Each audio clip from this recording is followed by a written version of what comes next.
여러분, 믿으시겠습니까? 누이의 장례식장에서 만난 낯선 여인이 20해 전 잃어버린 제 딸이었습니다. 별처럼 찍힌 점 4개, 그것이 운명을 밝혀주었죠. 오늘은 한 아버지가 다시 찾은 눈물의 진실을 들려드리겠습니다. 부산의 작은 장례식장 안은 국화향으로 가득했다. 11월의 차갑고 습한 공기가 열린 문틈으로 스며들어 촛불을 흔들었다.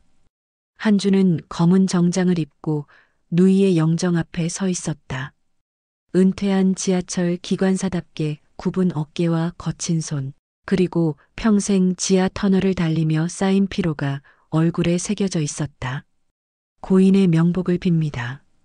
조문객들이 하나둘 고개를 숙이고 지나갔다. 대부분 누이의 직장 동료들이거나 동네 이웃들이었다. 한주는 기계적으로 고개를 숙여 인사를 받았다. 누이는 평생 혼자 살았고 특별한 인맥이 있는 사람도 아니었다. 그래서 조문객도 많지 않을 것이라고 생각했다.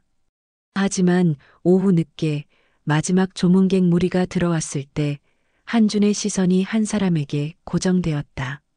검은 코트를 입은 젊은 여성이었다. 20 중반쯤으로 보이는 그녀는 다른 조문객들과는 확연히 달랐다. 세련된 옷차림, 똑바른 자세, 그리고 무엇보다 이곳에 어울리지 않는 도시적인 분위기가 그녀를 둘러싸고 있었다. 여성이 영정 앞에서 고개를 숙였다. 그 순간 코트 깃이 살짝 벌어지며 목선 아래가 드러났다.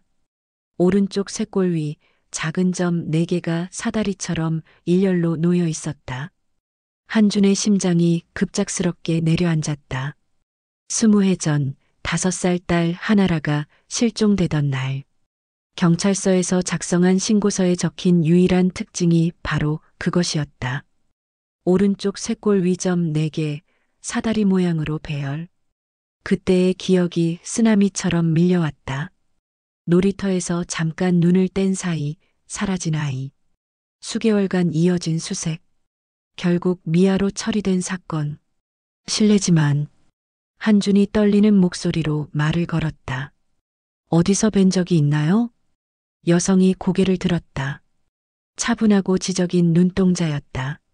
하지만 그 속에서 한준은 묘한 경계심을 읽을 수 있었다. 처음 뵙는 것 같은데요. 그녀가 정중하지만 거리를 두는 목소리로 답했다. 고인과는 어떤 관계셨나요? 고인의 동생입니다. 그런데 누나와는 어떻게? 지인의 소개로 알게 되었습니다. 여성이 말을 끊으며 선을 긋듯 미소를 지었다.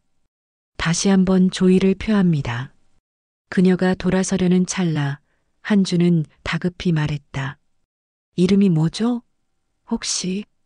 이서연입니다. 서연이라는 이름을 들은 순간 한준의 머릿속에서 무언가 번개처럼 스쳤다. 그녀는 더 이상 머무르지 않고 다른 조문객들과 함께 장례식장을 나갔다. 한준은 그 뒷모습을 바라보며 가슴이 미친 듯이 뛰는 것을 느꼈다. 혹시 알아일까? 20해의 시간이 흘러 이렇게 성장한 것일까? 하지만 확신할 수는 없었다. 점의 위치는 정확히 기억하는 것과 같았지만 얼굴에서는 어린 딸의 면모를 찾을 수 없었다. 시간이 너무 많이 흘렀고 기억은 너무 흐릿했다. 조문이 끝나고 장례식장이 조용해진 후 한주는 휴대폰을 꺼내 이서연을 검색해 보았다. 검색 결과에는 서울 미래예술재단 큐레이티브 디렉터 이서연이라는 정보가 나왔다. 젊은 나이에 상당한 지위에 오른 것으로 보였다. 몇 장의 사진에서 그녀는 세련된 정장을 입고 전시회나 세미나에서 발표하는 모습이었다. 하지만 이상한 점이 있었다. 그녀의 이력에서 초기 기록들이 비어 있었다. 대학 졸업 이후의 경력은 상세히 나와 있지만 그 이전의 기록은 거의 찾을 수 없었다. 마치 어느 순간부터 갑자기 세상에 나타난 것처럼. 한주는 핸드폰을 내려놓고 누이의 영정을 바라보았다. 사진 속 누이는 평온한 표정이었지만 한준의 마음은 폭풍우가 몰아치고 있었다. 이서연이 정말 잃어버린 딸 아라일까? 만약 그렇다면 누이는 어떻게 그녀를 알게 된 것일까? 그날 밤 한준은 잠들 수 없었다. 쇄골 위의 점 4개가 계속 눈에 어른거렸다. 20해 동안 포기했다고 생각했던 희망이 다시 꿈틀거리기 시작했다. 장례가 끝난 그날 밤 한준은 누이의 집으로 돌아왔다. 오래된 연립주택 2층, 평생 혼자 살던 누이의 공간은 정돈되어 있었지만 어딘지 쓸쓸했다. 한준은 거실 소파에 앉아 노트북을 켰다. 이서연에 대해 더 알아봐야 했다. 검색창에 이서연 미래예술재단을 입력했다. 수많은 기사와 보도자료가 쏟아져 나왔다. 그녀는 서울 강남에 위치한 미래예술재단의 큐레이티브 디렉터였다. 현대미술 전시 기획과 작품 수집을 담당하는 핵심 인물이었다. 몇 년 전부터 주요 미술지에 그녀의 인터뷰가 실리기 시작했고 젊은 나이에 상당한 영향력을 행사하고 있었다. 하지만 이상했다. 그녀의 학력과 초기 경력에 대한 정보가 너무 부족했다. 대학 졸업 후 해외 유학을 다녀온 것으로 나와 있지만 어느 대학인지 언제부터 미술에 관심을 가지게 되었는지에 대한 구체적인 기록이 없었다. 마치 누군가 의도적으로 그녀의 초기 이력을 지운 것 같았다. 한준은 재단 홈페이지를 자세히 살펴보았다. 미래예술재단은 고물류그룹 고회장의 후원으로 설립되어 현대미술의 발전과 보급에 힘쓰고 있습니다. 고물류그룹. 한준도 들어본 대기업이었다. 물류업으로 시작해서 건설, 금융까지 진출한 대기업 중 하나였다. 왜 대기업 회장이 그녀를 후원할까? 한준은 중얼거렸다. 재단의 이사진 명단을 보니 고물류그룹 계열사 임원들이 대부분이었다.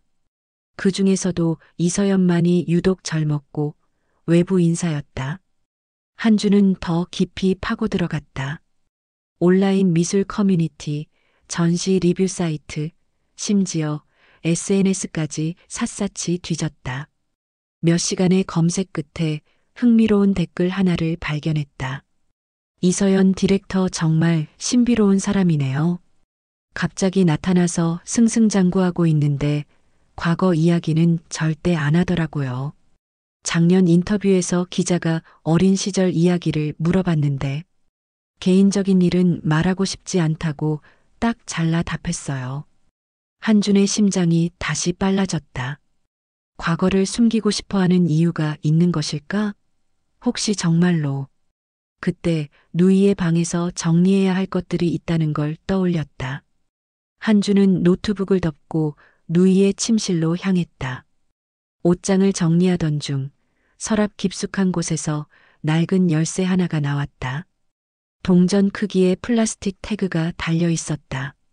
1207이라는 숫자가 희미하게 적혀 있었다. 코일라커 열쇠네. 한준은 열쇠를 자세히 살펴보았다. 부산역이나 지하철역에서 흔히 볼 수 있는 코일라커 열쇠였다. 하지만 누이가 왜 이런 것을 가지고 있었을까? 열쇠와 함께 작은 메모지가 들어 있었다. 누이의 손글씨로 별점, 북쪽빛이라고 적혀 있었다. 한준은 메모를 여러 번 읽어봤지만 의미를 알 수 없었다. 별점, 북쪽빛, 이것이 이서연과 관련이 있는 것일까? 한준은 다시 거실로 나와 노트북을 켰다. 이번에는 다른 각도에서 접근해 보기로 했다. 하나라 실종을 검색했다. 20년 전 기사들이 나왔다. 5세 여아 놀이터에서 실종, 부산 해운대구 아동 실종 사건. 당시 꽤 큰 뉴스였다. 한준은 그때의 기억이 되살아나는 것을 느꼈다. 기사 중에 아라의 신체적 특징을 언급한 부분이 있었다. 오른쪽 쇄골 위점 4개, 사다리 모양 배열. 정확히 오늘 이서연에게서 본 것과 같았다. 우연일까? 하지만 그렇게 특이한 점의 배열이 우연히 일치할 확률은 거의 없을 것이다. 한주는 시계를 보았다. 새벽 2시였다. 하지만 잠이 오지 않았다. 머릿속에서 퍼즐 조각들이 맞춰지지 않은 채 어지럽게 떠다니고 있었다. 이서연의 지워진 과거, 대기업 회장의 후원, 누이가 남긴 코일라커 열쇠, 그리고 별점, 북쪽 빛이라는 수수께끼 같은 메모. 특히 별점이라는 단어가 계속 신경 쓰였다. 혹시 쇄골 위의 점들을 가리키는 것일까? 아라의 별표처럼 생긴 점들을 누이도 알고 있었던 것일까? 한주는 코일라커 열쇠를 손바닥에 올려놓고 바라보았다. 1207번. 내일 당장 부산역으로 가서 확인해 봐야겠다고 생각했다. 그 안에 답이 있을지도 모른다. 누이는 왜 죽기 전에 이 모든 단서들을 남겨둔 것일까? 그리고 정말로 이서연이 잃어버린 딸 아라라면 누이는 어떻게 그 사실을 알게 된 것일까? 한주는 창밖을 바라보며 깊은 한숨을 쉬었다. 20년 만에 다시 시작된 수수께끼였다. 다음 날 오전 한주는 부산역으로 향했다. 평일 아침이라 역 안은 출근하는 사람들로 붐볐지만 한준의 마음은 온통 1207번 락커에 집중되어 있었다. 지하 1층 코일라커 구역을 찾아 헤매던 중 마침내 1207번을 발견했다. 손이 떨렸다. 열쇠를 넣고 돌리는 순간 락커 문이 열렸다. 안에는 2가지 물건이 들어 있었다. 낡은 카세트 테이프 하나와 고무줄로 묶인 기차표 다발이었다. 카세트에는 누이의 손글씨로 준이에게라고 적혀 있었다. 한주는 가슴이 두근거리는 것을 느끼며 물건들을 가방에 넣고 집으로 돌아왔다. 누이의 집 거실에서 오래된 카세트 플레이어를 찾아냈다. 먼지를 털어내고 전원을 켜자 희미한 불빛이 들어왔다. 카세트를 넣고 재생 버튼을 눌렀다. 처음에는 잡음만 들렸다. 그러다가 누이의 목소리가 흘러나왔다. 살아있을 때보다 더 약하고 떨리는 목소리였다. 준아, 이걸 듣고 있다면 내가 더 이상 곁에 없다는 뜻이겠지. 미안해. 너에게 말하지 못한 비밀이 있어. 한주는 숨을 죽이고 들었다. 아라를 봤어. 살아있어, 준아. 이름은 이서연이야. 서울에서 큐레이터로 일하고 있어. 처음에는 확신할 수 없었는데 쇄골 위 그 점들을 보고 확신했어. 우리 아라가 맞아. 한준의 눈에서 눈물이 흘러내렸다. 20년간 품어온 희망이 현실이 되는 순간이었다. 하지만 조심해야 해, 준아. 그 아이에게는 도움을 주는 사람이 있어. 아니, 더 정확히 말하면 그 아이의 과거를 지우고 새로운 신분을 만들어준 사람들이 있어. 누이의 목소리가 더욱 진중해졌다. 내가 우연히 알게 된 건데 서연이가 다니는 재단의 후원사와 관련이 있어. 고물류 그룹 말이야. 그들이 왜 그랬는지는 모르겠지만 아라의 과거를 완전히 지워버렸어.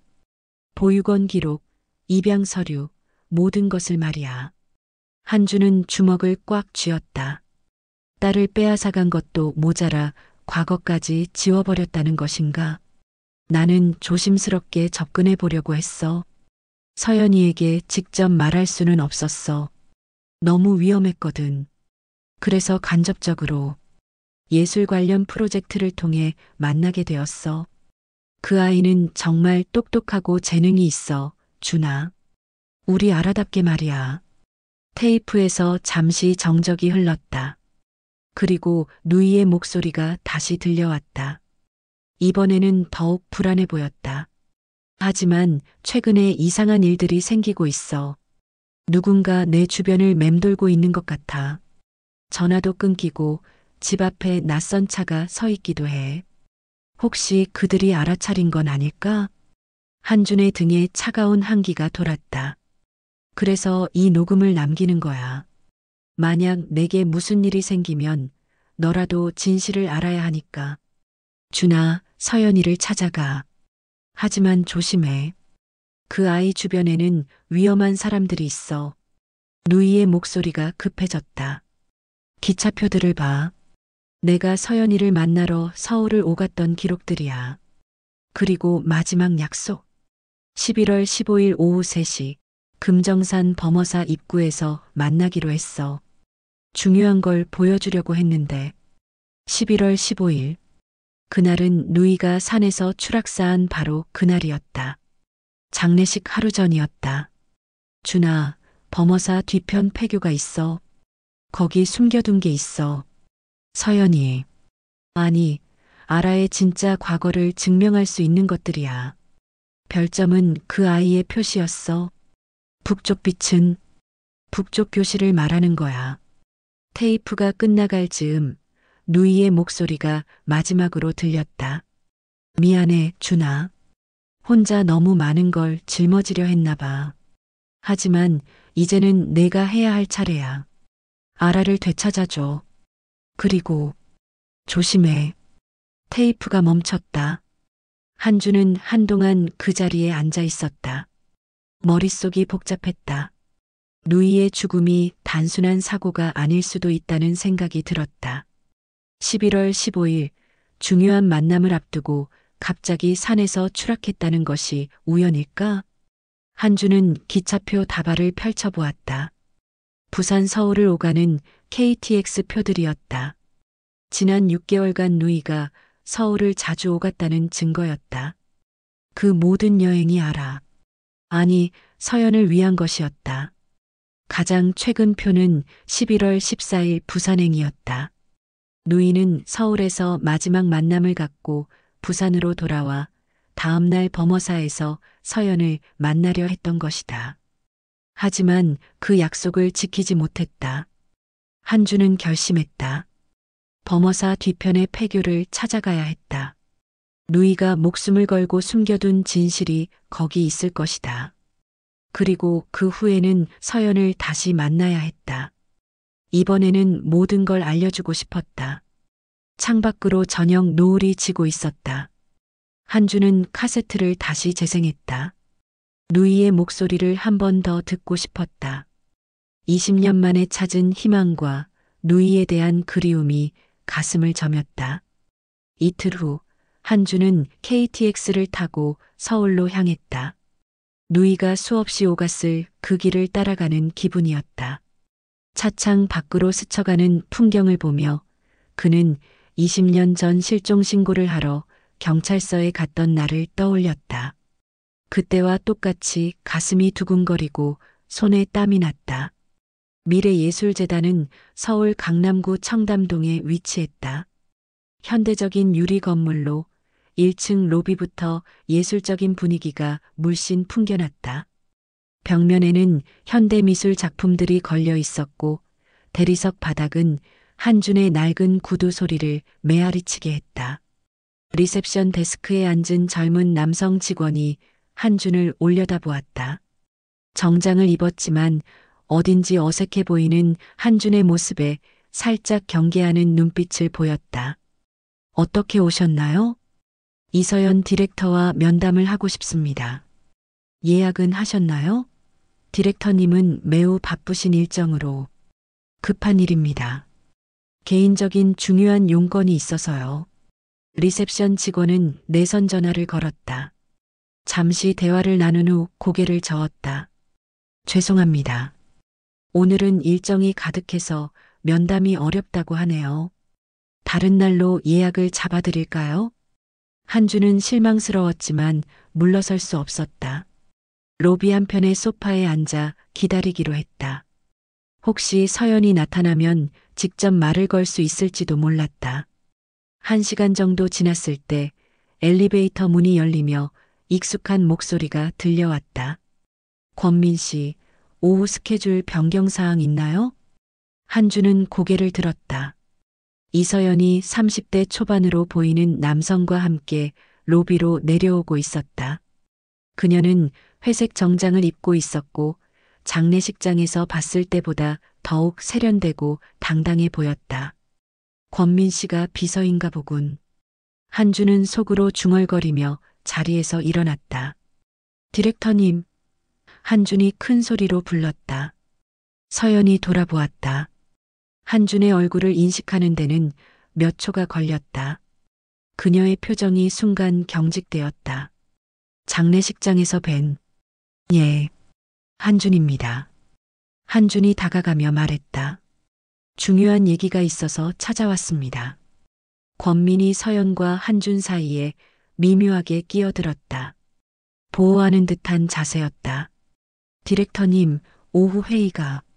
잠깐만요. 서연이 권민을 제지하고 한준을 바라보았다. 무슨 일이시죠? 한준은 주변을 둘러보았다. 로비에는 다른 사람들도 있었고 이런 공개적인 장소에서 이야기하기에는 너무 민감한 내용이었다. 조용한 곳에서 얘기할 수 있을까요? 정말 중요한 일입니다. 서연의 눈빛이 흔들렸다. 한준은 그 순간을 놓치지 않았다. 별점에 관한 얘기입니다. 서연의 얼굴이 창백해졌다. 그녀는 무의식적으로 오른쪽 쇄골 부근을 만졌다. 뭐라고 하셨나요? 별점이요. 사다리처럼 놓인 4개의 점. 오른쪽 쇄골 위에 있는. 권민이 긴장한 표정으로 서연을 바라보았다. 서연은 잠시 말없이 한준을 응시했다. 그녀의 눈에서 한준은 두려움과 호기심이 뒤섞인 감정을 읽을 수 있었다. 권민 씨, 먼저 올라가 있어요. 잠시 얘기하고 올게요. 하지만 디렉터님, 괜찮아요. 권민은 못마땅한 표정을 지었지만 엘리베이터로 향했다. 서연은 한준에게 로비 한편의 조용한 공간을 가리켰다. 두 사람은 벽면의 대형 추상화 앞에 서서 마주 보았다. 서연이 먼저 입을 열었다. 어떻게 그걸 알고 계시죠? 혹시 하나라라는 이름 기억나세요? 서연의 몸이 미세하게 떨렸다. 하지만 곧 자세를 바로하며 단호한 표정을 지었다. 저는 입양됐습니다. 그리고 과거를 캐묻는 사람들에게 이미 지쳤어요. 당신이 누구든 무슨 목적이든 상관없습니다. 저는 당신의 아버지라고 하실 건가요? 서연이 차갑게 말을 끊었다. 지금까지 몇 명의 사람들이 그런 말을 했는지 아세요? 모두 돈이 목적이었어요. 한준은 가슴이 아팠다. 딸이 그런 상처를 받으며 살아왔다는 것이 돈은 관심 없습니다. 다만, 그럼 뭐죠? 감동적인 상봉을 원하시는 건가요? 서연의 목소리에 날이 서 있었다. 죄송하지만 저에겐 이미 제 삶이 있어요. 그리고 지금 제게는 시간이 없습니다. 서연이 돌아서려는 순간 한준이 다급히 말했다. 제 누나가 당신을 찾다가 죽었습니다. 서연의 발걸음이 멈췄다. 그녀가 천천히 돌아서며 한준을 바라보았다. 이번에는 다른 감정이 눈에 보였다. 혼란과 두려움, 그리고 뭔가를 알고 있다는 듯한 표정이었다. 무슨 말씀이세요? 제 누나 이름은 한미경이었습니다. 혹시 들어보셨나요? 서연의 입술이 살짝 벌어졌다. 그녀는 분명히 그 이름을 알고 있었다. 어떻게? 누나가 남긴 녹음을 들었습니다. 당신이 아라라는 걸 알았다고. 그리고 위험에 처해 있다고. 서연은 주변을 둘러보더니 한준의 팔을 잡았다. 여기서는 안 돼요. 따라오세요. 그녀는 한준을 데리고 건물 뒤편으로 향했다. 작은 정원이 있는 한적한 공간이었다. 서연은 벤치에 앉으며 깊은 한숨을 쉬었다. 미경 씨가 정말 의문사 하셨나요? 네. 산에서 추락했어요. 당신과 만나기로 한 날 하루 전에. 서연의 눈에 눈물이 맺혔다. 그녀는 고개를 숙이며 말했다. 모든 게 제 잘못이에요. 제가 과거를 알려고 하지 않았다면. 아니에요. 누나는 당신을 도우려고 했던 거예요. 한주는 서연 옆에 앉았다. 20년 만에 딸 곁에 앉아 있다는 사실이 믿어지지 않았다. 하지만 기쁨보다는 걱정이 앞섰다. 서연의 표정에서 깊은 고통과 두려움을 읽을 수 있었기 때문이다. 그날 저녁 서연은 한준에게 문자를 보냈다. 재단 지하 스튜디오로 오세요. B2층입니다. 9시에. 한준은 정확히 9시에 재단 건물에 도착했다. 경비원이 서연의 지시를 받았는지 별다른 제지 없이 그를 통과시켜 주었다. 지하 2층으로 내려가니 복도 양쪽으로 작은 스튜디오들이 늘어서 있었다. 맨 끝방에서 희미한 불빛이 새어나왔다. 한준이 문을 두드리자 서연의 목소리가 들렸다. 들어오세요. 스튜디오 안은 생각보다 넓었다. 벽면에는 여러 작품들이 걸려 있었고 한가운데 긴 테이블이 놓여 있었다. 서연은 테이블 앞에 서서 여러 서류들을 펼쳐놓고 있었다. 오후와 달리 편안한 니트와 청바지 차림이었지만 얼굴에는 깊은 피로가 서려 있었다. 앉으세요. 서연이 의자를 가리켰다. 커피 드릴까요? 괜찮습니다. 한준이 앉으며 말했다. 이야기부터 들어보죠. 서연은 잠시 망설이다가 입을 열었다. 오늘 오후에 당신을 차갑게 대한 건 죄송해요. 하지만 이해해 주세요. 지금까지 저에게 접근한 사람들 중 진심인 사람은 거의 없었거든요. 한준은 고개를 끄덕였다. 미경 씨가 처음이었어요. 진짜로 저를 걱정해 주는 사람이. 서연의 목소리가 떨렸다. 처음에는 저도 경계했어요.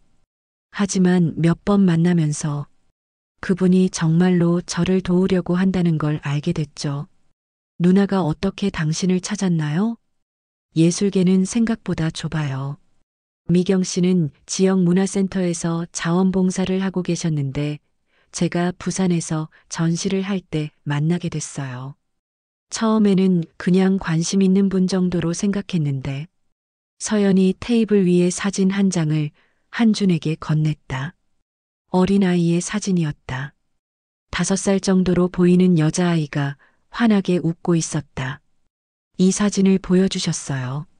실종된 조카라고 하시면서 한준은 사진을 받아들고 숨을 깊이 들이마셨다. 알아였다. 20년 전 그 모습 그대로였다. 그때도 확신할 수 없었어요.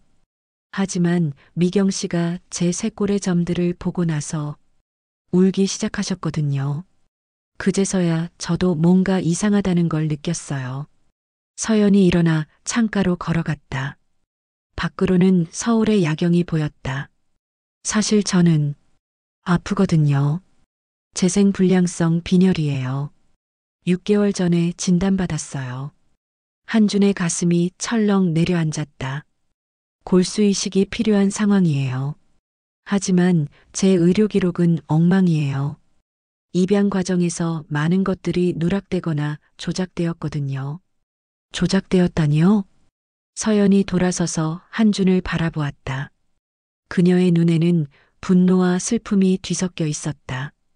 재단의 후원사. 고물류 그룹에서 저를 후원할 때 조건이 있었어요. 완벽한 이력이 필요하다고 했죠.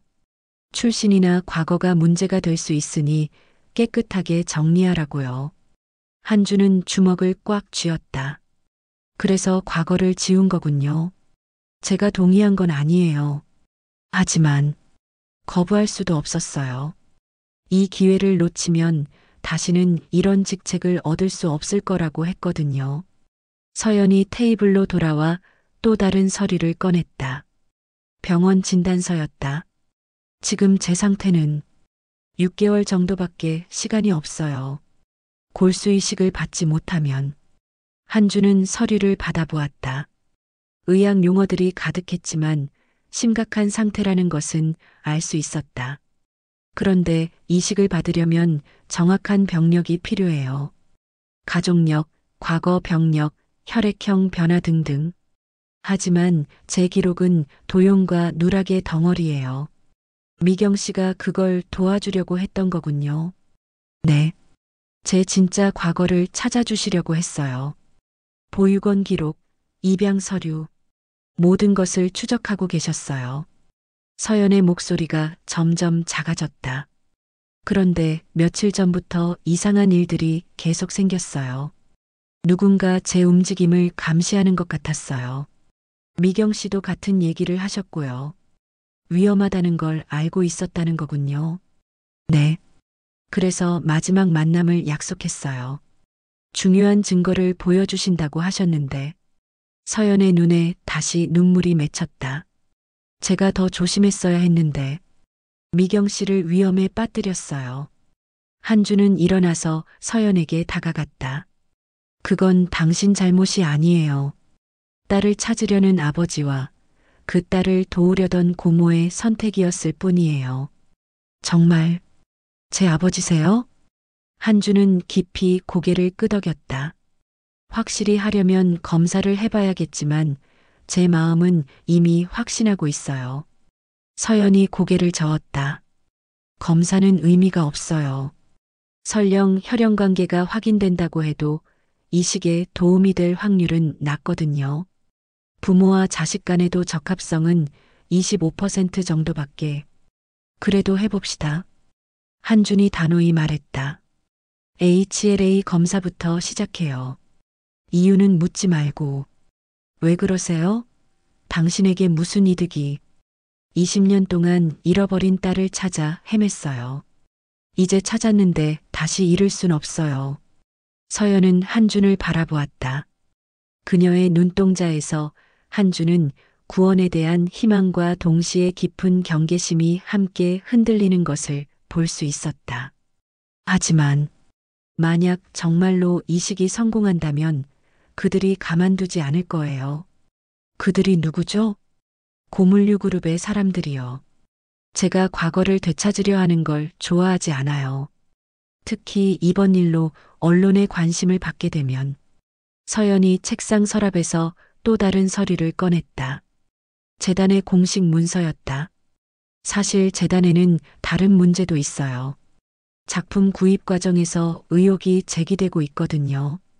위작을 진품으로 둔갑시켜 거래했다는. 그리고 그 책임을 제가 져야 할 상황이에요.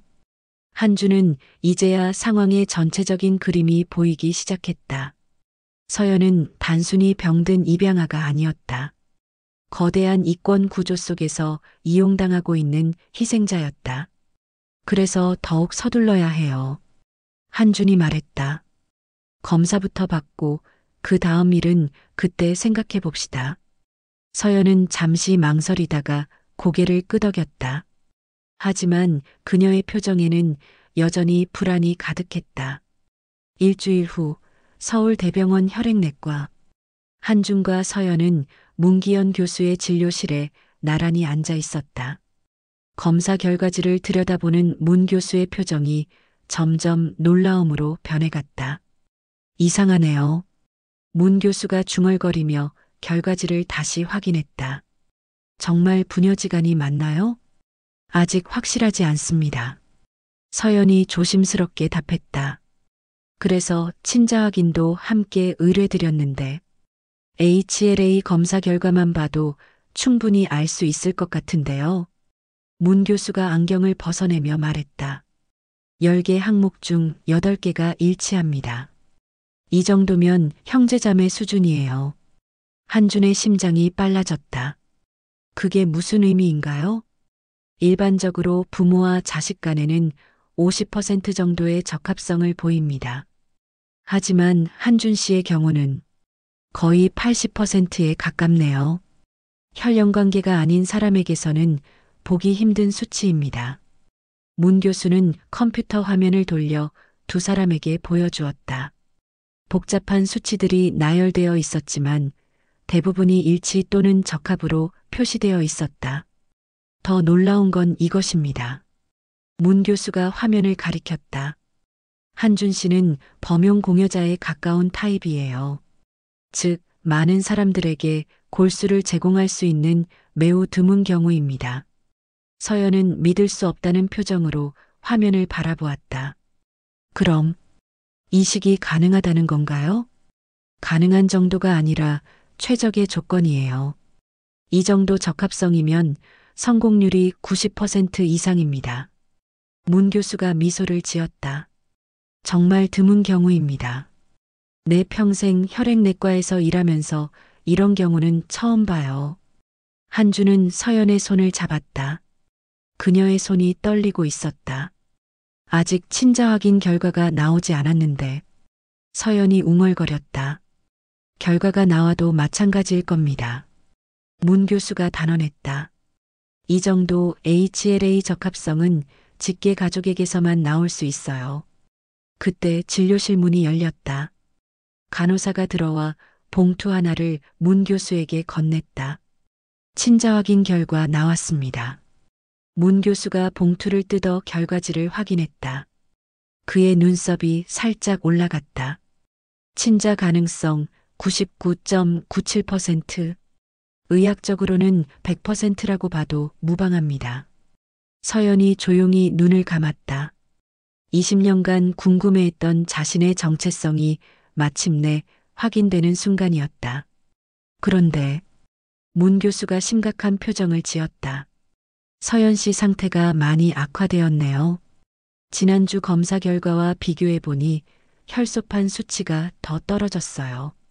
한준이 긴장한 표정으로 물었다. 얼마나 급한가요? 가능한 한 빨리 이식을 진행해야 합니다. 길어야 2주 안에는. 그럼 언제든지 할 수 있습니다. 한준이 즉시 답했다. 문 교수는 고개를 저었다. 그게 문제입니다. 서연 씨의 의료 기록에 누락과 오류가 너무 많아요. 과거 병력, 예방접종 기록, 심지어 혈액형 변화 기록까지. 이런 상태로는 수술 허가를 받기 어려울 것 같습니다. 서연의 얼굴이 창백해졌다. 그럼 어떻게 해야 하나요? 정확한 의료 기록을 찾아야 합니다. 특히 어린 시절 기록들이 중요해요. 입양기관이나 보육원에서 관리했던 기록들 말입니다. 한준이 주먹을 꽉 쥐었다. 그 기록들이 일부러 없어진 거라면요? 문 교수가 의아한 표정을 지었다. 무슨 뜻인가요? 복잡한 사정이 있습니다. 서연이 대답했다. 제 입양 과정에서 의도적으로 기록이 조작되었을 가능성이 있어요. 문 교수는 잠시 말이 없었다. 그러다가 조심스럽게 입을 열었다. 혹시 불법 입양과 관련된 건가요? 서연과 한준이 고개를 끄덕였다. 그렇다면 이 문제는 의료진만으로는 해결하기 어렵겠네요. 문 교수가 한숨을 쉬었다. 법적인 절차를 거쳐야 할 수도 있습니다. 진료실을 나온 후 두 사람은 병원 카페테리아에 앉았다. 서연은 커피를 마시지도 않고 멍하니 창밖을 바라보고 있었다. 생각해보니 이상해요. 서연이 갑자기 말했다. 뭐가요? 제가 재단에 들어올 때 후원사 쪽에서 의료 기록도 새로 만들어줬어요. 완벽하게 말이에요. 그런데 왜 지금 와서 문제가 되는 거죠? 한준도 그제야 뭔가 이상하다는 걸 느꼈다. 혹시 그들이 일부러 내가 병상에 오르면 그들이 내 이름을 새로 만들 거야. 한준이 누이의 말을 떠올리며 중얼거렸다. 뭐라고 하셨어요? 제 누나가 남긴 말이에요. 당신이 아프면 그들이 이용할 거라고. 서연의 표정이 굳어졌다. 설마 제가 죽기를 바라는 건 아니겠죠? 아니요. 하지만 당신이 약해진 상태에서 모든 걸 의존하게 만들려는 것 같아요. 그러면 더 쉽게 조종할 수 있으니까. 그때 서연의 휴대폰이 울렸다. 권민이었다. 디렉터님, 큰일 났어요. 고 회장님이 직접 오셨는데 디렉터님 건강 상태에 대해 묻고 계세요. 어떻게 말씀드릴까요? 서연이 한준을 바라보았다. 둘의 눈빛에서 같은 생각을 읽을 수 있었다. 그들의 움직임이 시작된 것이다. 권민 씨, 제가 지금 병원에 있다는 건 절대 말하지 마세요. 하지만 디렉터님, 부탁이에요. 그리고 오늘 오후부터 며칠간 외부 일정이 있다고 해주세요. 통화를 끄는 서연이 한준에게 말했다. 이제 시작인 것 같아요. 미경 씨가 걱정했던 그 일이. 한주는 고개를 끄덕였다. 그럼 우리도 서둘러야 해요. 누나가 숨겨둔 증거부터 찾아야 합니다. 하지만 제 상태로는 제가 먼저 가서 찾아올게요. 당신은 여기서 치료에 집중하세요. 서연이 한준의 손을 잡았다. 위험할 수도 있어요. 20년 동안 당신을 잃고 살았어요. 이제 다시 잃을 수는 없습니다. 한준의 눈에는 확고한 결의가 서려 있었다. 이제 진짜 싸움이 시작되는 것이었다. 다음 날 새벽 한준은 부산행 KTX에 몸을 맡겼다. 서연은 병원에 입원하여 이식 준비를 하기로 했고 한준은 누이가 마지막으로 남긴 단서를 찾아 나섰다. 북쪽 빛이라는 메모의 의미를 풀어야 했다. 금정산 범어사 주변을 돌아다니며 폐교를 찾는 것은 생각보다 어려웠다. 지역 주민들에게 물어보니 산 뒤편에 20년 전 폐교된 초등학교가 있다고 했다. 범어사에서 등산로를 따라 30분 정도 올라가야 하는 외진 곳이었다. 오후 2시 한주는 마침내 폐교를 발견했다. 초등학교 분교라는 낡은 간판이 덩굴에 반쯤 가려져 있었다. 운동장에는 잡초가 무성했고 교실 창문들은 대부분 깨져 있었다. 을씨년스러운 분위기였지만 한주는 포기할 수 없었다. 건물은 기역자 형태로 되어 있었다. 한주는 북쪽 교실이라는 누이의 메모를 떠올리며 건물 북쪽 부분으로 향했다. 총 6개의 교실이 있었는데 가장 끝쪽 교실의 문이 반쯤 열려 있었다. 교실 안으로 들어가니 낡은 책걸상들이 어지럽게 널려 있었다. 칠판에는 20년 전 아이들이 그린 낙서들이 희미하게 남아 있었다. 한주는 교실을 둘러보며 누이가 숨겨둔 것이 어디 있을지 생각해 보았다. 별점, 북쪽빛. 한주는 메모를 다시 읽어보았다. 별점은 아라의 쇄골점들을 의미하는 것 같았다. 그럼 북쪽빛은? 한준이 고개를 들어 천장을 바라보았다. 북쪽 창문으로 들어오는 햇빛이 교실 한 구석을 비추고 있었다. 그 지점으로 가보니 벽면에 석고보드가 살짝 들떠 있었다. 한주는 조심스럽게 석고보드를 밀어보았다. 뒤쪽에 틈이 있었고 그 안에서 비닐봉지로 쌓인 무언가가 만져졌다. 가슴이 두근거렸다. 한주는 비닐봉지를 꺼내 조심스럽게 열어보았다. 안에는 두꺼운 사진 봉투와 여러 서류들이 들어 있었다. 사진들을 먼저 살펴보았다. 어린 서연의 사진들이었다. 보육원에서 찍은 것으로 보이는 단체 사진, 혼자 찍은 증명사진, 생일 파티 사진들. 한주는 사진 한 장 한 장을 들여다보며 눈물을 참았다. 잃어버린 딸의 어린 시절이 그 안에 있었다. 사진 뒷면에는 날짜와 간단한 메모가 적혀 있었다. 아라 6살 생일, 보육원 소풍, 입양 전 마지막 사진. 누이가 얼마나 세심하게 조사했는지 알 수 있었다. 그 다음 서류들을 확인했다. 가장 위에 있던 것은 20년 전의 입양 신고서 사본이었다. 한준의 손이 떨렸다. 신고서에는 하나라라는 이름과 함께 보호자 한준이라고 적혀 있었다. 하지만 그 아래 수정된 흔적이 보였다. 원래는 다른 이름이 적혀 있었던 것을 지우고 새로 써넣은 것 같았다. 자세히 보니 이서연이라는 이름이 그 위에 더 쓰여 있었다. 누군가 아라의 이름을 서연으로 바꾸고 입양 절차를 조작한 것이었다. 서류 하단에는 수기로 적힌 도장과 서명이 있었다. 고 땡땡 재단이라는 도장과 함께 알아보기 힘든 서명이 있었다. 하지만 고라는 글자는 분명히 보였다. 고물류 그룹과 관련이 있음을 시사하는 결정적 증거였다. 다음 서류는 보육원의 내부 문서였다. 특별 입양 처리 건이라는 제목으로 일반적인 입양 절차를 생략하고 직접 처리한다는 내용이었다. 문서 날짜는 아라가 실종된 지 한 달 후였다. 한주는 이제야 전체 그림이 보이기 시작했다. 아라는 실종된 것이 아니라 납치된 것이었다. 그리고 고물류 그룹 관련자들이 불법으로 입양시키고 새로운 신분을 만들어준 것이었다. 왜 그랬는지는 모르겠지만 분명히 어떤 목적이 있었을 것이다. 마지막 서류는 최근 것이었다. 누이가 직접 작성한 것으로 보이는 조사 노트였다. 서연이가 큐레이터가 된 것도 우연이 아닐 수 있음. 고 회장이 예술 분야에 관심이 많다는 소문. 혹시 특별한 재능을 보고 일부러 키운 것일까? 아니면 다른 목적이? 재단에서 위작 의혹 제기됨. 서연이가 모르는 사이에 이용당하고 있을 가능성. 진짜 작품과 가짜 작품을 바꿔치기 하는데 그녀의 전문성을 이용?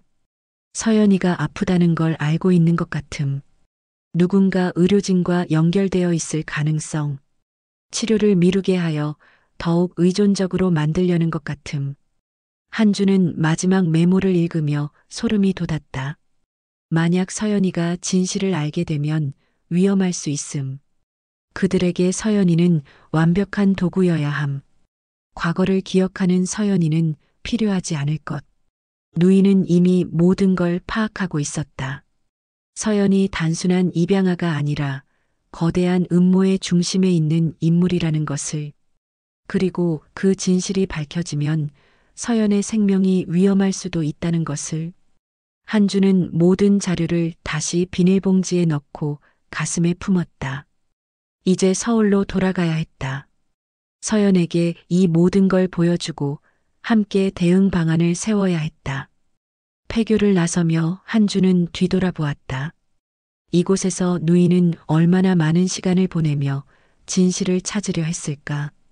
그리고 그 노력이 결국 자신의 목숨을 앗아간 것일까? 핸드폰에 서연에게서 온 문자가 있었다. 아버지, 빨리 오세요.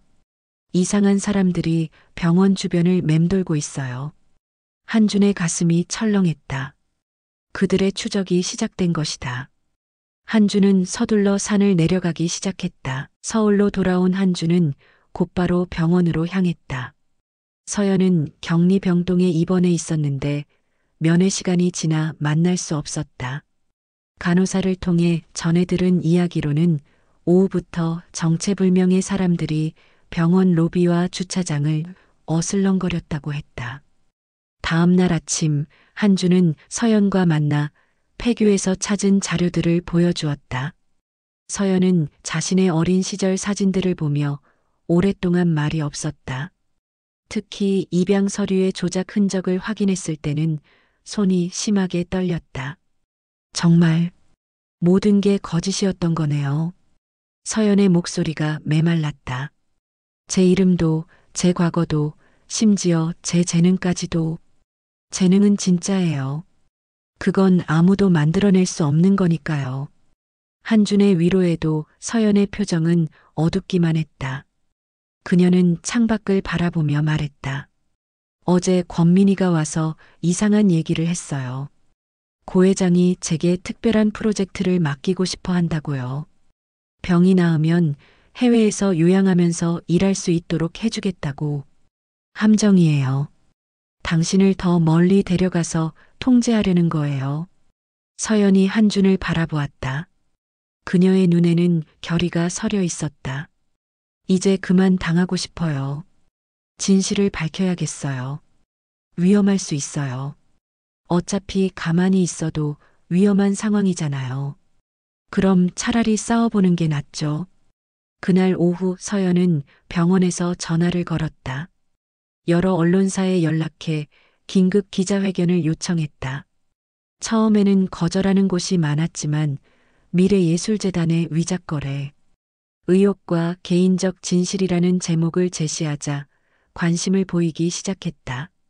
다음 날 오전 11시 서연은 병원 로비에서 기자회견을 열었다. 한주는 뒤쪽에 서서 지켜보았다.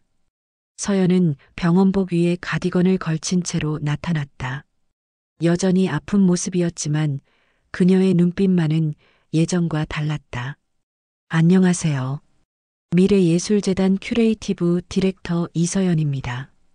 서연이 마이크 앞에 서서 말을 시작했다. 오늘 이 자리에 선 이유는 그동안 숨겨져 있던 진실을 밝히기 위해서입니다. 기자들이 카메라를 들이댔다. 플래시가 터졌다.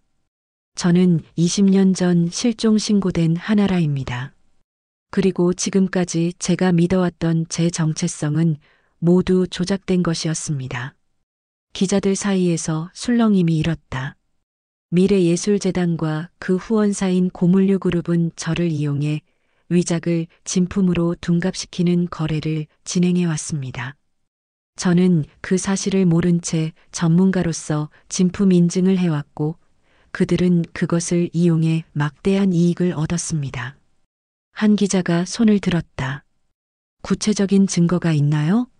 서연이 서류 봉투를 꺼냈다. 여기에 관련 서류들과 거래 내역이 있습니다. 그리고 제 진짜 정체성을 증명하는 20년 전 입양 서류도 있습니다. 그때 기자회견장 뒤쪽이 소란스러워졌다. 정장을 입은 중년 남성들이 들어왔다. 고물류 그룹의 법무팀으로 보였다. 이 기자회견은 중단되어야 합니다. 그중 한 명이 큰 소리로 말했다. 근거 없는 명예훼손 발언이 진행되고 있습니다. 서연은 흔들리지 않고 계속했다. 저는 현재 재생불량성 빈혈로 생명이 위험한 상태입니다. 하지만 그들은 제가 약해진 상태를 이용해 더욱 통제하려 하고 있습니다. 이 모든 진실을 세상에 알리고 지워진 기록들을 되찾겠습니다.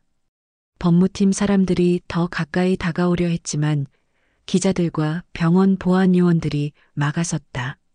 그때 한준이 앞으로 나서며 마이크를 잡았다. 서연이 놀란 표정으로 바라보았다. 저는 한준입니다. 한준의 목소리가 떨렸지만 확신에 차 있었다. 이 여성의 법적 보호자가 아니고 후원자도 아닙니다. 하지만 20년 전 잃어버린 딸의 아버지일지 모르는 사람입니다. 기자회견장이 조용해졌다. 제 딸 하나라는 5살 때 실종되었습니다. 20년간 찾아 헤맸지만 찾을 수 없었어요. 그런데 지금 여기 서 있는 이서연 씨가 바로 그 아라입니다. 한준이 친자 확인서를 높이 들었다. 친자 가능성 99.97%, 의학적으로는 100%라고 봐도 무방한 수치입니다. 그리고 골수 적합성 검사에서도 최적의 결과가 나왔어요. 기자들이 웅성거렸다. 이런 드라마틱한 상황을 예상하지 못했던 것이다. 저는 그동안 딸을 찾기 위해 모든 걸 포기했습니다. 하지만 이제 찾았어요. 그런데 제 딸을 20년 동안 이용해온 사람들이 있습니다. 그들을 용서할 수 없습니다. 법무팀 사람이 다시 끼어들려 했지만 한준은 계속했다. 제 누이 한미경은 이 진실을 밝히려다가 죽었습니다. 사고사라고 하지만 저는 믿지 않습니다. 그리고 지금도 제 딸을 위협하는 사람들이 있어요. 서연이 한준의 손을 잡았다. 그녀의 눈에 눈물이 맺혔다. 아버지, 서연이 작은 목소리로 말했다. 기자들의 카메라가 두 사람에게 집중되었다. 20년 만에 상봉이라는 감동적인 장면과 동시에 거대한 음모가 밝혀지는 충격적인 순간이었다. 우리는 진실을 끝까지 밝힐 것입니다. 한준이 마지막으로 말했다. 그리고 지워진 이름들, 숨겨진 진실들을 모두 세상에 알릴 것입니다. 기자회견이 끝나고 법무팀 사람들이 다가왔다. 하지만 이미 모든 것이 생중계되었고 인터넷에는 관련 기사들이 쏟아져 나오기 시작했다. 한준과 서연은 함께 병실로 돌아갔다.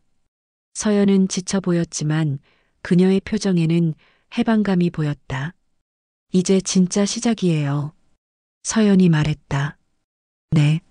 하지만 우리가 함께 할 거예요. 한준이 딸의 손을 꽉 잡았다. 창밖으로는 기자들과 경찰차들이 보였다.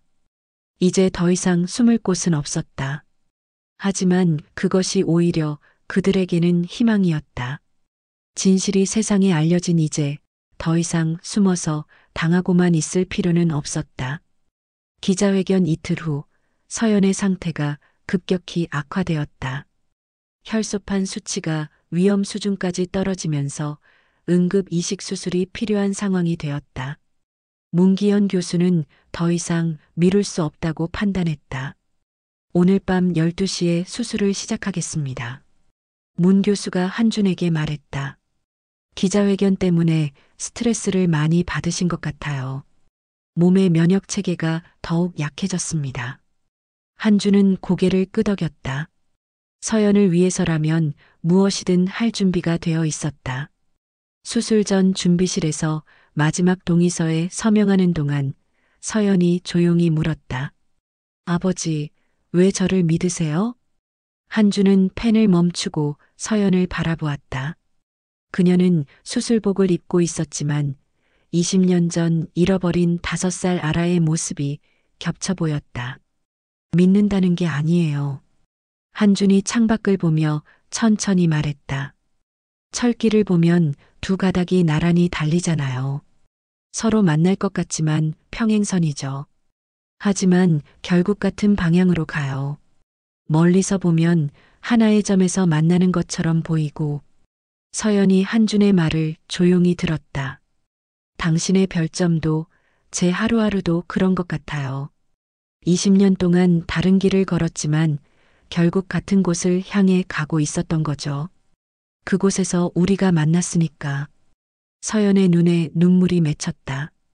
만약 수술이 실패하면 그런 생각하지 마세요. 우리는 이제 시작이에요. 그때 병실 문이 열리며 문기현 교수가 들어왔다. 그의 표정은 평소보다 조심스러웠다. 죄송합니다만 말씀드릴 게 있습니다. 문 교수가 의자에 앉으며 말했다. 공식 DNA 감정 결과가 나왔습니다. 이식과는 별개로 법적 절차를 위해 진행했던 건데요. 한준과 서연이 긴장한 표정으로 바라보았다. 친자 가능성 99.97%. 이제 법적으로도 부녀관계가 인정됩니다. 한준이 안도의 한숨을 쉬었다. 이제 정말로 확실해진 것이다. 하지만 문 교수가 다시 입을 열었다. 병원 밖 상황이 좀 복잡해졌습니다. 고물류 그룹 쪽에서 법정 금지 명령을 신청했다고 하네요. 수술을 중단시키려는 것 같습니다. 무슨 권리로? 한준이 화를 냈다. 서연 씨의 의료 진료 과정에 문제가 있다고 주장하는 것 같습니다. 불법적으로 취득한 의료 정보를 바탕으로 한 치료라고. 서연이 침대에서 일어나려 했다. 그럼 저는 아니요, 수술은 진행됩니다. 문 교수가 단호히 말했다. 응급 상황에서는 법적 절차보다 환자의 생명이 우선이거든요. 게다가 지금은 언론의 관심도 많이 집중되어 있고. 그 순간 복도에서 소란스러운 소리가 들렸다. 한준이 문을 열어보니 병원 보안 요원들이 정장을 입은 남성들과 실랑이를 벌이고 있었다. 수술을 중단하십시오. 그중 한 명이 소리쳤다. 법원 명령입니다. 하지만 보안 요원들이 그들을 막아서며 말했다. 면회 시간이 아닙니다. 그리고 수술 진행 중인 층은 출입 금지입니다. 한준은 문을 닫고 서연에게 돌아갔다. 서연은 창밖을 바라보고 있었다. 저기 저 사람들 보이세요? 서연이 가리켰다. 한준이 창가로 가보니 병원 주차장에 검은 승용차 몇 대가 서 있었다. 그 앞에 서 있는 사람들이 병원 건물을 올려다보고 있었다. 계속 감시하고 있어요. 수술만 끝나면 조용히 보내려고 하는 것 같아요. 그때 복도에서 다른 목소리가 들렸다. 권민의 목소리였다. 더는 건드리지 마세요. 권민이 낮지만 단호한 목소리로 말하고 있었다. 디렉터님은 지금 생사를 오가는 상황입니다. 방해하면 언론에 더 큰 문제가 될 거예요. 한준은 놀랐다. 권민이 서연을 보호하고 있었던 것이다. 권민 씨가? 서연도 의외라는 표정이었다. 잠시 후 권민이 병실에 들어왔다. 그는 평소와 달리 상당히 지쳐 보였다. 디렉터님, 죄송합니다. 진작에 말씀드렸어야 했는데. 뭘 말씀드리려고 하셨나요? 권민이 주저하다가 입을 열었다. 사실 저도 재단의 문제점들을 알고 있었어요. 위작거래, 회계 조작, 그리고 디렉터님을 이용하는 것까지. 하지만 말할 수가 없었어요. 왜요? 제 가족이 고물류그룹 계열사에서 일하고 있거든요. 만약 제가 문제를 제기하면. 한준이 권민을 바라보았다. 그래서 지금까지 침묵했던 거군요. 네. 하지만 디렉터님이 기자회견을 하는 걸 보고 마음을 정했어요. 더 이상 방관할 수는 없다고. 권민이 서류 봉투를 꺼냈다. 재단의 비리 증거들입니다. 위작거래 내역, 후원금 유용, 그리고 디렉터님의 의료 정보를 불법으로 수집한 기록까지 있어요. 서연이 놀란 표정으로 권민을 바라보았다. 의료 정보요? 네. 디렉터님이 아프다는 걸 그들이 미리 알고 있었어요. 병원과 내통하는 사람이 있었거든요. 그래서 치료를 지연시키면서 더 의존적으로 만들려고 했던 것 같습니다. 한준의 주먹이 저절로 쥐어졌다. 딸의 병까지 이용하려 했다니. 이 자료들 언론사에 전달해도 될까요? 권민이 물었다. 서연이 고개를 끄덕였다. 네. 모든 진실이 밝혀져야 해요. 그때 간호사가 들어와 수술 준비가 완료되었다고 알렸다. 서연이 침대에서 일어나며 한준에게 말했다. 아버지, 수술 잘 되는 거겠죠? 당연히 잘 될 거예요. 우리는 99.97% 적합하다고 했잖아요. 서연이 미소를 지었다. 20년 만에 찾은 아버지와 함께할 수 있다는 기쁨이 그녀의 얼굴에 떠올랐다. 그럼 수술 후에 정말로 아버지라고 불러도 될까요? 물론이죠, 알아야. 서연이 수술실로 향하는 동안 한주는 창밖을 바라보았다. 주차장의 검은 승용차들이 여전히 그 자리에 있었다. 하지만 이제는 두렵지 않았다.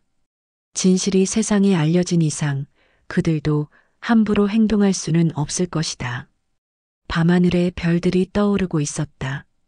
한주는 쇄골 위의 4개 점이 정말로 별처럼 반짝이는 것 같다고 생각했다.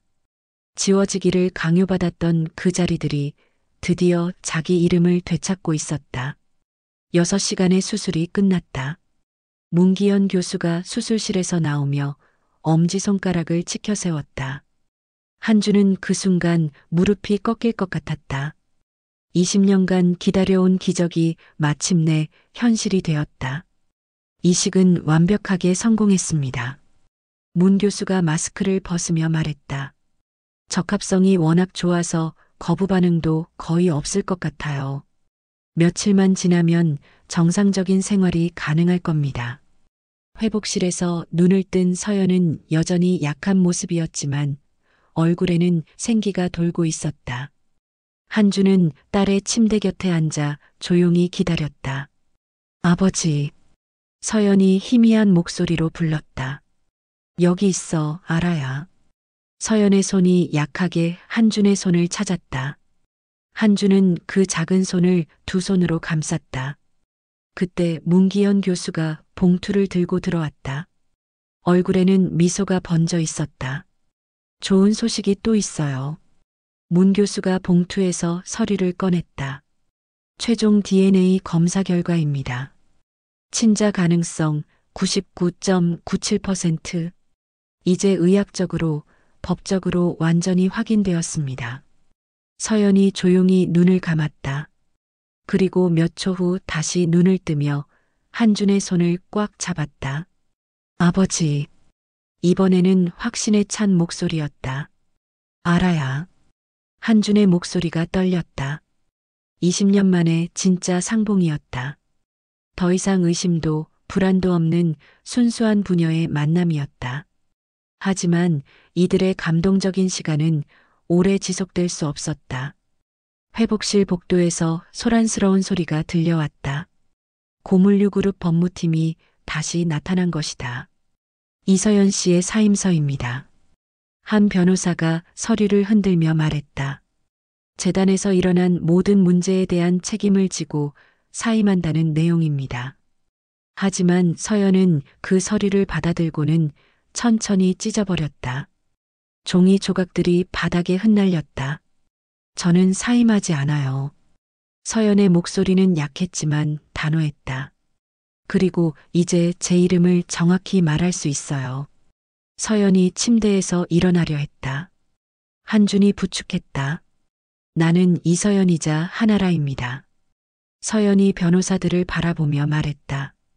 20년 동안 지워졌던 이름을 되찾았어요.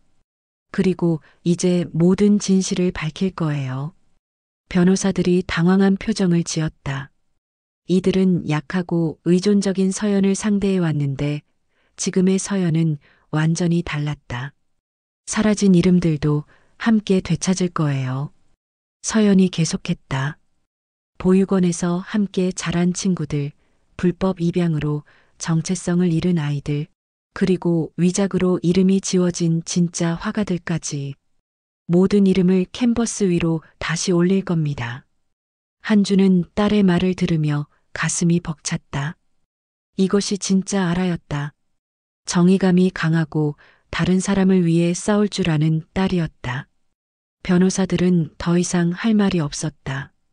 언론의 관심이 집중된 상황에서 강압적으로 행동하기도 어려웠다. 그들은 씁쓸한 표정으로 병원을 떠났다. 며칠 후 서연의 회복이 빨라지자 두 사람은 특별한 장소로 향했다. 금정산 뒤편의 폐교였다. 서연이 직접 가보고 싶다고 했다. 폐교 강당에는 이미 몇몇 사람들이 와 있었다. 권민과 몇 명의 기자들, 그리고 시민단체 관계자들이었다. 서연이 제안한 작은 전시회가 열리는 것이었다. 전시회 제목은 별점의 자리였다. 강당 벽면에는 여러 작품들이 걸려 있었다. 고물류 그룹이 위작으로 둔갑시키려 했던 진짜 그림들이었다. 권민이 가져온 자료를 바탕으로 찾아낸 것들이었다. 그 옆에는 누이가 남긴 기차표들과 카세트, 그리고 20년 전 입양 서류들이 전시되어 있었다. 한 가족의 20년간 이별과 재회의 증거들이었다. 가장 중앙에는 하얀 캔버스 한 장이 걸려 있었다. 아직 아무것도 그려지지 않은 빈 캔버스였다. 이게 뭐예요? 한 기자가 물었다. 새로운 시작이에요. 서연이 답했다. 서연은 준비해온 붓과 물감을 꺼냈다. 그리고 빈 캔버스 앞에 섰다. 20년 동안 지워진 시간들이 있어요. 잃어버린 이름들, 왜곡된 기억들, 조작된 역사들이 있습니다. 하지만 이제 그 모든 걸 다시 그려낼 거예요. 서연이 붓에 물감을 묻혔다. 첫 획을 긋는 순간 강당 안이 조용해졌다. 처음에는 단순한 선이었다.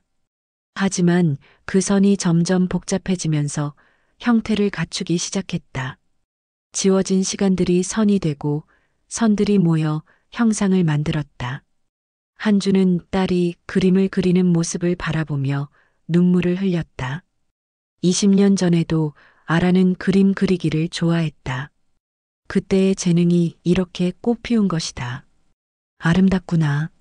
한준이 조용히 속삭였다. 뭐가요? 서연이 붓을 멈추고 물었다. 우리 아라가. 그리고 우리가 함께 있는 이 순간이. 서연이 미소를 지었다. 그리고 다시 붓을 들어 그림을 그리기 시작했다. 캔버스 위에는 점점 가족의 모습이 그려지고 있었다. 어린 아이와 아버지, 그리고 고모. 20년간 떨어져 있었지만 마음으로는 항상 연결되어 있던 가족이었다. 그림이 완성되어 갈 때쯤 서연이 한준을 불렀다. 아버지, 함께 그려요. 한준은 붓을 받아들고 조심스럽게 캔버스에 터치를 더했다. 서툴렀지만 진심이 담긴 붓질이었다. 돌아왔구나. 한준이 속삭였다. 해가 저물어가자 강당 안으로 석양빛이 들어왔다.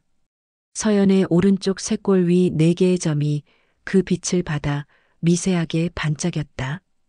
20년 동안 감춰져 있었던 별점들이었다. 지워지기를 강요받았던 자리들이었다. 하지만 이제 그 점들은 당당하게 빛나고 있었다. 별이 제자리를 찾았네요. 권민이 말했다. 서연이 고개를 끄덕였다. 네. 이제 모든 별들이 제자리를 찾을 거예요. 그날 밤 폐교에서의 전시는 큰 화제가 되었다.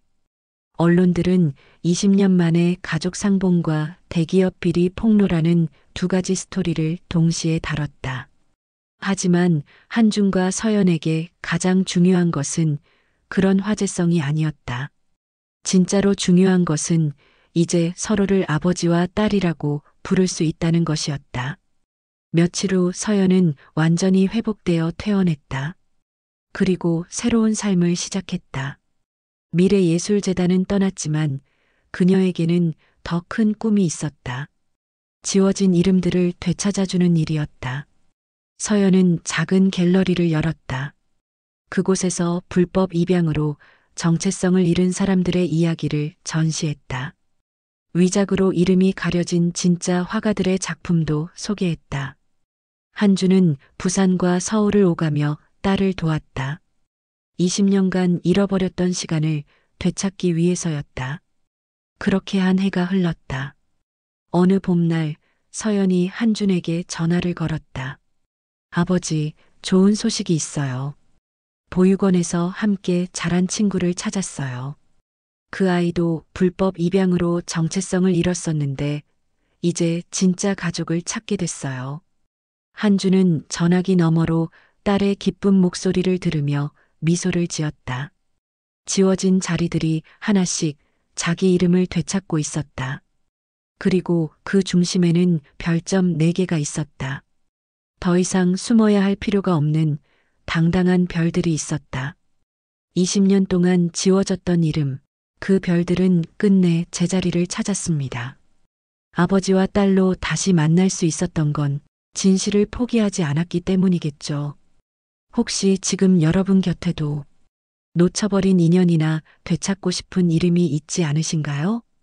오늘 이야기가 그 소중한 이름들을 다시 떠올리게 해드리길 바랍니다. 여러분의 구독과 좋아요는 제게 큰 힘이 됩니다. 끝까지 함께 해주셔서 감사합니다. 다음 시간에도 가슴에 남을 이야기로 찾아뵙겠습니다. 감사합니다.